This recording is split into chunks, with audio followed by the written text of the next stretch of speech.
Só um detalhe, não sei se o pessoal que está assistindo consegue ver aquela imagem das fumarolas, aquelas são as fontes hidrotermais brancas, fumarolas brancas.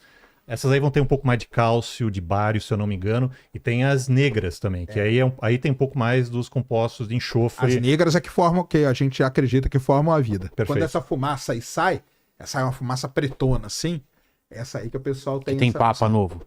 Hã? Tem o Papa novo. Tem o Papa Novo. Não é? Não tem isso? Vida nova. Lembra?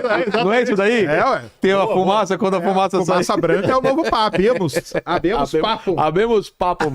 A galera que gosta de vulcão adora essa história aí, né? Porque o que você tem, né, quando as placas estão aí se separando, você tem essa energia geotérmica e a água do mar, ela percola por isso e ela volta como se fosse uma chaminé. Se a galera botar aí no Google, vai ver, põe fonte hidrotermal, você vai ver esse negócio. Só que ela vem muito rica. Depois procura aí, Lene, para Fontes hidrotermais. hidrotermais. Isso, tá. está lá a 2.500 metros de profundidade. Coloca Tá? hidrothermal vents. Perfeito. E aí o seguinte, essa água que percola e que volta nessas chaminés, ela é riquíssima em minerais e em compostos, por exemplo, de enxofre, que é o H2S. Não é o H2O, é o H2S. Esse H2S, agora entrando rapidamente na química, ele pode ser um doador de elétron para o que a gente chama de quimiossíntese.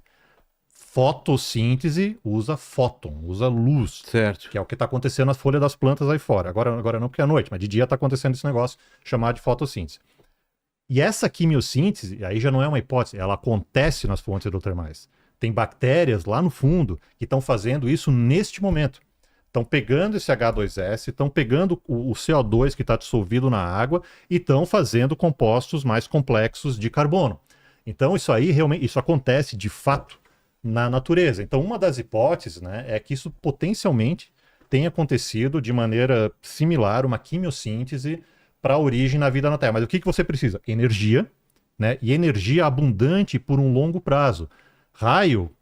Tudo bem, tinha bastante raio no início da atmosfera. Só que as fontes hidrotermais, muito provavelmente, você tinha elas por muito tempo, por longo prazo, fornecendo essa energia que a gente tem até hoje. Provavelmente sempre teve fonte hidrotermal aqui no planeta Terra. Então é muito mais plausível como fonte de energia que tenha sido em fontes hidrotermais do que tenha sido aqui na superfície, né? Essa é uma das possibilidades. O que não exclui também a hipótese de que parte dessa vida, ou pelo menos os blocos, tenham vindo do espaço. Então essa teoria da panspermia cósmica, o pessoal acha o seguinte, não veio a célula pronta. Parte da teoria da panspermia postula isso mesmo, que a vida já chegou pronta. Mas o que mais se acredita é que os blocos vieram.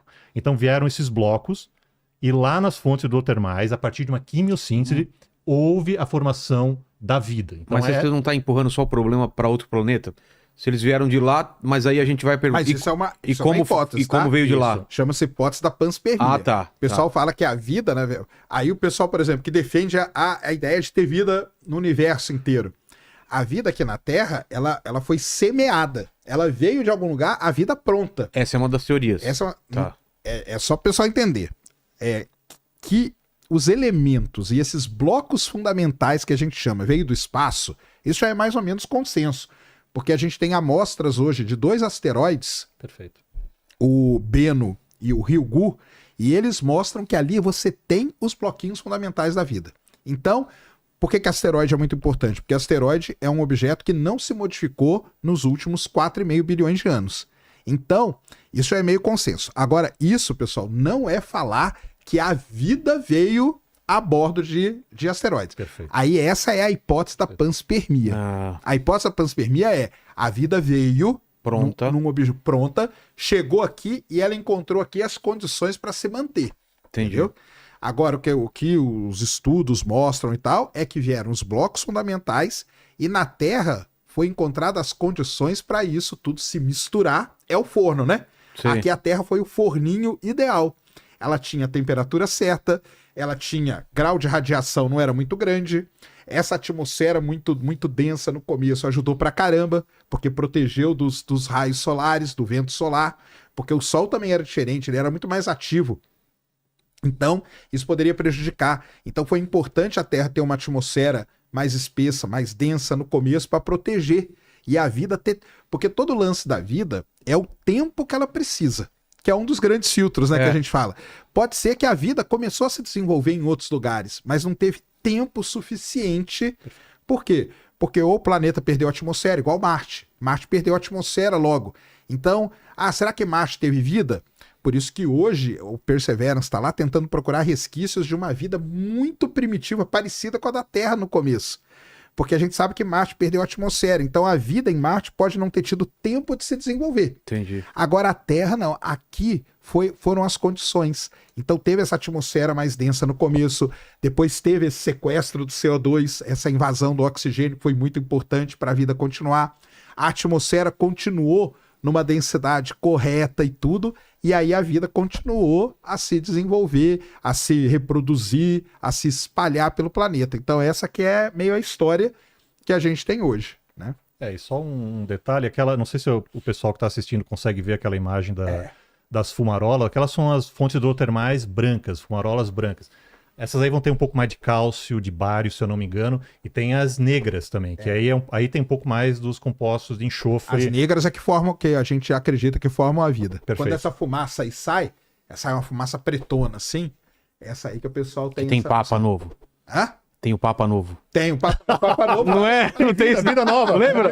Não é isso daí? Ué. Tem a fumaça, quando a fumaça sai. Fumaça branca é o novo Papa. Abemos papo. Abemos papo. Mas o fato... Isso é o quê? É uma profundidade muito alta? Ou tanto faz? Aí, ó, essa aí é olha que... Olha que Então, legal. Cara, isso tá cheio aí nas Isso aí não não é tão incomum. Não. Você vai aqui na metade aqui do Oceano Atlântico, entre Brasil e África, tem a dorsal mesoatlântica. A dorsal mesoatlântica basicamente é isso aí. Você vai na Islândia, você vê basicamente saindo do seu pé. Nossa. É que a Islândia tá na dorsal, né? A dorsal passa no meio dela. Perfeito. Se dependendo do lugar que você vai, você vê isso aí saindo do seu pé. Então, e por isso que ficou muito interessante, porque... Hoje você não precisa levar isso para o laboratório. Você vai lá, você mergulha, você mede os elementos que estão saindo ali, você mede o que tem nessa fumaça aí que está saindo, entendeu? Então todos esses elementos aqui que o professor falou, você consegue detectar todos eles aí. Sim. Então você tem a água, tá em volta. Você tem a energia, que é a energia que está vindo lá do interior da Terra, do manto e tudo. Sim. Isso aqui é um vulcão submerso. E você tem os elementos químicos. Mas seria muito mais fácil isso do que a sopa e os raios. Exato. Aí foi evoluindo essa ideia, Sei. né? O pensamento científico é assim que vai acontecendo. E tem outras, tem um sujeito chamado Maruyama, um japonês, que ele acha que pode ter sido até em um reator de urânio, mas assim, é natural, associado a geyser. Então, assim, tem o geyser, não sei como é que fala em português exatamente, mas tem outras hipóteses também. Mas assim, a mais corroborada é essa aí, das fontes hidrotermais. E o caminho, Vilela, assim, que isso talvez tenha acontecido, seja o início de uma quimiossíntese, utilizando, por exemplo, H2S, sulfeto de hidrogênio, certo? Aí junta ali com o CO2, que tinha na água bastante, porque foi sendo sequestrado, o oceano sequestrou isso da atmosfera primitiva da Terra, e os resultados disso são os compostos de carbono. Isso é o que a gente chama de metabolismo. Tá. O que mais precisa para a vida? Precisa de uma membrana que vá ser um envoltório desse metabolismo, que é o que a gente tem hoje nas nossas células. Não é tão complicado fazer uma membrana dessa. Tá? É uma membrana que a gente chama de bilipídica, ela tem um lado que ela gosta de água, outro não, um lado que não gosta de água fica assim, um junto com o outro. Não é um negócio tão complicado assim. Tudo isso, não estou dizendo que é fácil fazer vida, tá? E a gente não conseguiu fazer até hoje em laboratório. Mas assim, não é nada implausível que tenha sido formada essa membrana, e aí vem o último, digamos assim, ingrediente para a coisa, que é um material replicador, que você consegue replicar essa célula, né, que é o nosso DNA e o nosso RNA. A partir daí, você começa a ter seleção natural, e aí vem a evolução como a gente conhece, chegando até onde nós chegamos aqui hoje. Estamos falando aqui, a gente é produto desse processo todo. E por isso que eu gosto de vulcão, porque em vulcões já foi... Da onde que surgiu o tal do RNA, por exemplo? Então tem estudos que mostram rochas vulcânicas perto de vulcão, rochas vítreas que a gente chama, com pedaços de RNA ali. Então existe hoje uma hipótese, eu não estou falando que é isso, pessoal. Uma das hipóteses diz que partes do RNA e tudo podem ter surgido de vulcão. E aí a Terra é muito boa, porque a Terra, além de ter as fumarolas lá no fundo do mar, ela tinha vulcão na superfície. Perfeito. Então você tinha toda essa condição e aí vai entrar um negócio que é muito recente que o pessoal tem descoberto. Para a vida, para tudo isso acontecer, você tem que ter vários ciclos funcionando aqui. O ciclo da água, todo mundo aprende aí na quinta série, né? A água evapora, forma nuvem e tal. Tem um ciclo muito importante que é o ciclo do carbono.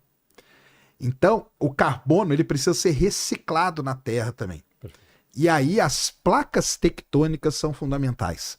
Então, hoje, o pessoal da astrobiologia já sabe que para você encontrar vida em algum outro lugar no universo, esse planeta, basicamente, ele tem que ter placa tectônica.